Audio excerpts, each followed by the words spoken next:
Assalamualaikum warahmatullahi wabarakatuh. Perkenalkan, nama saya Putri Zahraini dengan NIM 20046019 dari jurusan Pendidikan Sejarah. Di sini saya akan menjawab pertanyaan dari soal ujian tengah semester dengan mata kuliah Sejarah Indonesia Baru 1. Pertanyaan nomor 1 adalah analisislah menurut pendapat saudara tentang perbedaan pendapat awal masuknya Islam ke Nusantara. Menurut pendapat saya, perbedaan pendapat itu dikarenakan adanya perbedaan cara pandang yang disebabkan oleh perbedaan bukti-bukti atau alasan yang dikemukakan pada masing-masing teori. Teori masuknya Islam ke Nusantara ada 3. Yang pertama itu teori Gujarat, yang kedua teori Makkah, dan ketiga teori Persia. Teori Gujarat ini menyatakan bahwa Islam masuk ke Nusantara itu pada abad ke-13 Masehi, yang dibuktikan ada dengan penemuan artefak di Pasai, artefak makam di Pasai yang berada di utara Sumatera. Selanjutnya itu teori Makkah. Teori Makkah menyatakan bahwa Islam masuk ke Nusantara itu pada abad ke-7 Masehi, dibuktikan dengan adanya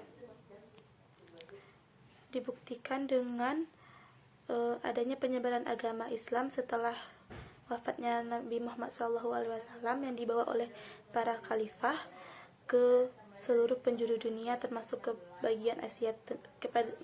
kepada bagian Asia.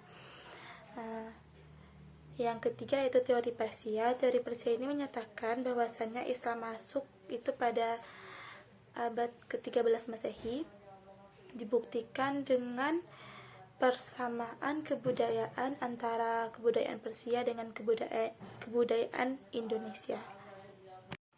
Pertanyaan nomor 2 yaitu analisislah mengapa masuknya Islam menjadi awal penanda era modern dan terbentuknya masyarakat yang beradab di Nusantara.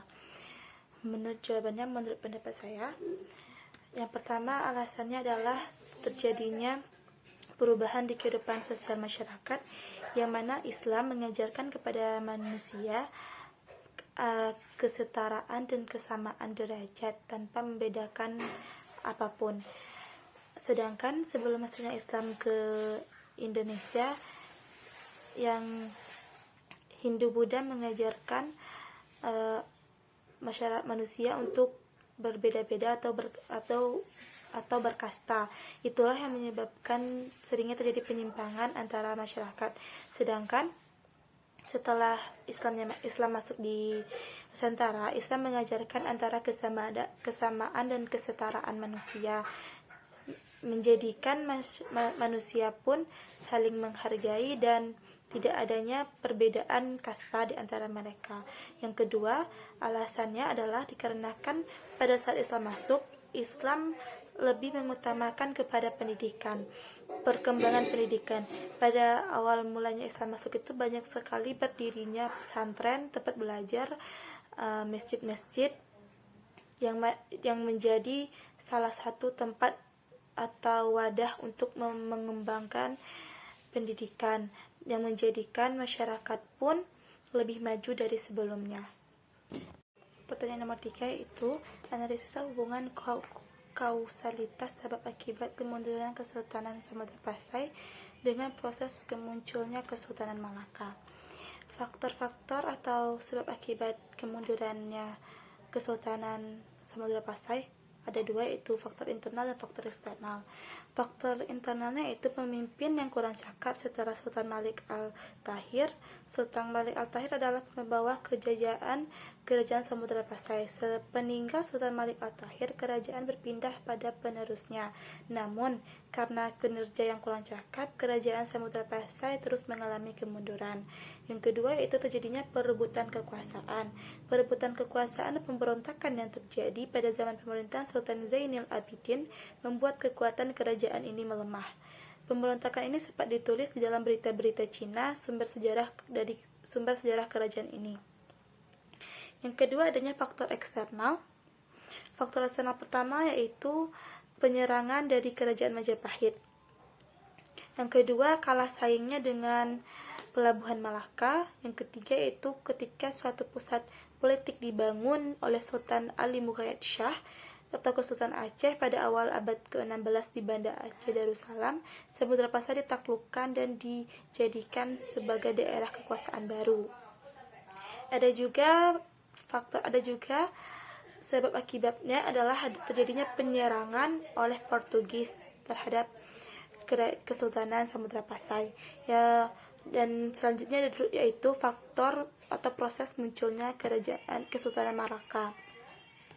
Sejarah Kerajaan Malaka bermula pada saat para Meswara mengunjungi Kaisar Yongle di Nanjing pada tahun 1405 Masehi untuk meminta pengakuan atas kedaulatan wilayahnya.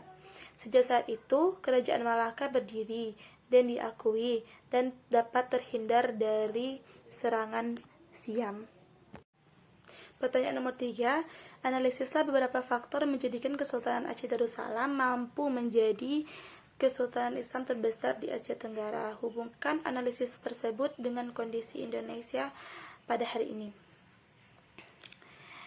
Faktor-faktor yang menjadikan Kesultanan Aceh ini menjadi Kesultanan Islam terbesar di Asia Tenggara. Yang pertama yaitu letak wilayahnya yang strategis. Yang kedua, Kesultanan Aceh memiliki sistem pemerintahan yang teratur dan sistematis. Yang ketiga, Pelabuhan Aceh atau Olele memiliki persyaratan yang baik sebagai pelabuhan dagang. Yang keempat, daerah Aceh yang kaya akan rempah-rempah menjadi mata dagangan ekspor yang penting untuk kemajuan kerajaan pada masa itu.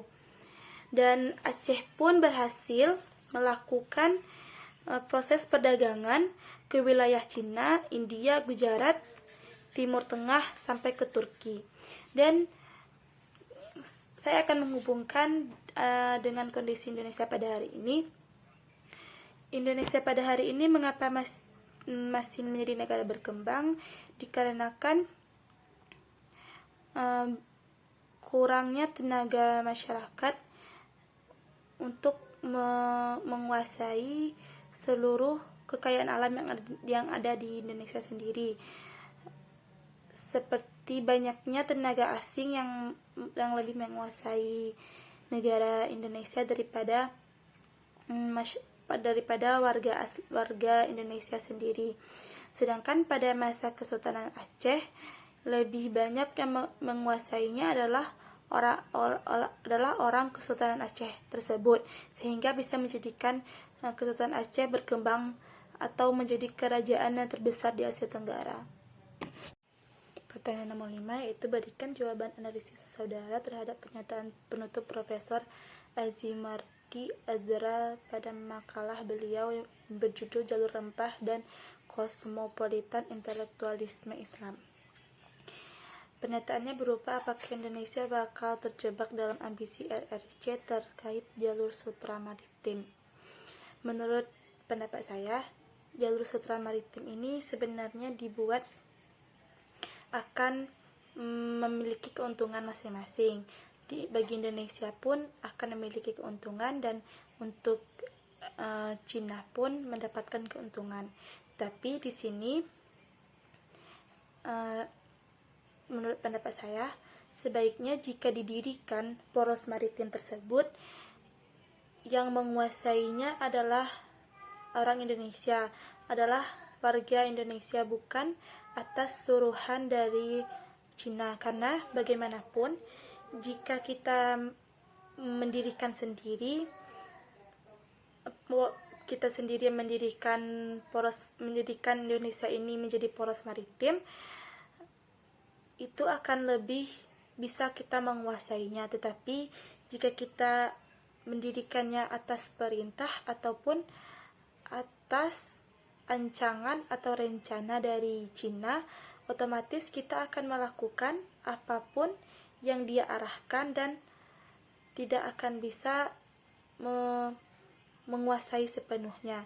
Jadi menurut saya, jika memang ingin didirikan Indonesia ini sebagai poros maritim atau didirikan jalur sutra maritimnya, sebaiknya didirikan dan dikuasai oleh warga Indonesia sendiri tanpa ada campur tangan dari Cina untuk menjadikan Indonesia ini lebih maju tanpa campur tangan orang lain, dan hasilnya pun atau keuntungannya pun bisa kita nikmati bersama-sama. Tidak memungkiri untuk Cina tidak ikut serta dalam prosesnya, tetapi yang menguasai dan yang merancangnya adalah warga Indonesia sendiri. Sekianlah hasil jawaban dari ujian tengah semester saya. Saya akhiri dengan Assalamualaikum warahmatullahi wabarakatuh.